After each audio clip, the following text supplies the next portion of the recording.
Me llamo Jesús y quiero contarte una historia que me ha estado persiguiendo durante años. Es una historia que me hace sentir culpable, asustado y solo. Todo comenzó en el colegio, donde mis amigos y yo compartíamos risas, secretos y aventuras, creyendo que éramos invencibles, sin saber que ese día sería el inicio de una de las peores experiencias que tendríamos. Aún recuerdo el eco de mis palabras, cuando reté a Álvaro a golpear a Charlie en la cabeza, sin saber que estaba firmando su sentencia de muerte.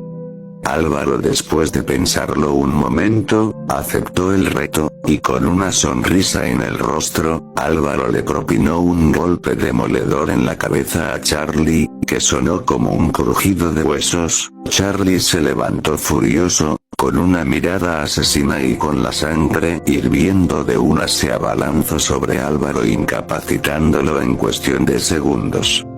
Sin perder un segundo, Charlie se subió encima de Álvaro, y con una furia inhumana, descargó una lluvia de golpes que resonaban como un ritmo macabro. La cara de Álvaro se convirtió en una especie de carne molida, mientras que Charlie sonreía con una sonrisa asquerosa y repugnante. Mi amigo Marcelo, horrorizado por la escena, intentó intervenir, pero Charlie era una fuerza de la naturaleza, imparable y brutal. Fue entonces cuando Marcelo, con un grito de desesperación y rabia, le dio una patada a Charlie que lo hizo volar muy lejos. Charlie se levantó, limpiándose la cara llena de sangre, y con su mirada asesina clavada en Marcelo, y con una sonrisa que daba asco, le dijo: «Maldito, me las vas a pagar».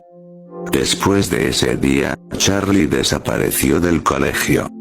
No volvimos a verlo durante semanas, y cuando regresó, parecía haber cambiado. Se disculpó con Álvaro y se ofreció a ser su amigo. Álvaro, inocente, aceptó su disculpa.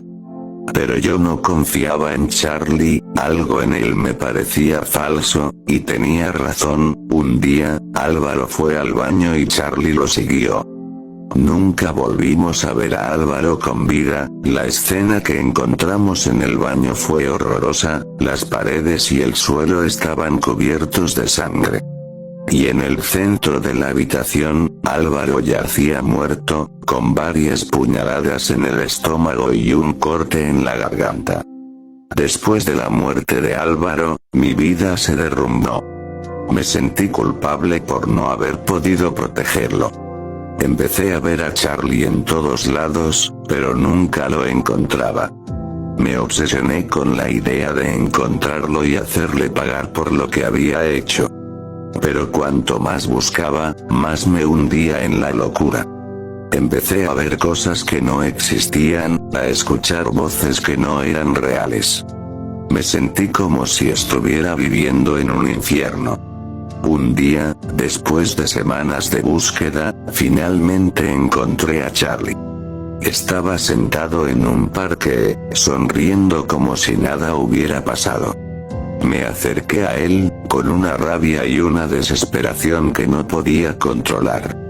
Con una rabia ciega, agarré una piedra y la descargué sobre Charlie con una fuerza salvaje.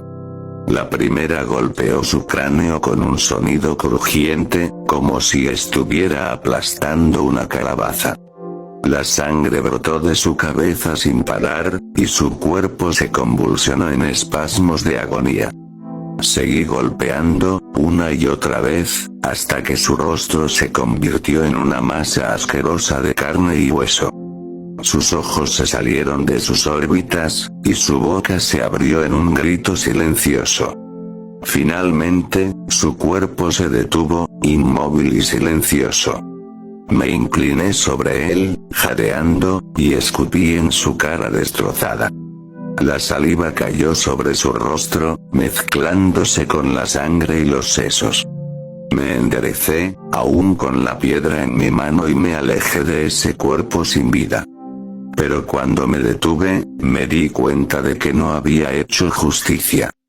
No había hecho nada más que satisfacer mi propia sed de venganza. Y en ese momento, supe que había perdido todo. Había perdido a mi amigo, había perdido mi cordura, y había perdido mi alma. Y ahora, aquí estoy, sentado en esta celda, esperando a que me juzguen por mi crimen. Pero no me importa. No me importa nada más que la oscuridad que me rodea, y la voz de Álvaro que sigue resonando en mi cabeza, diciéndome que lo siente mucho.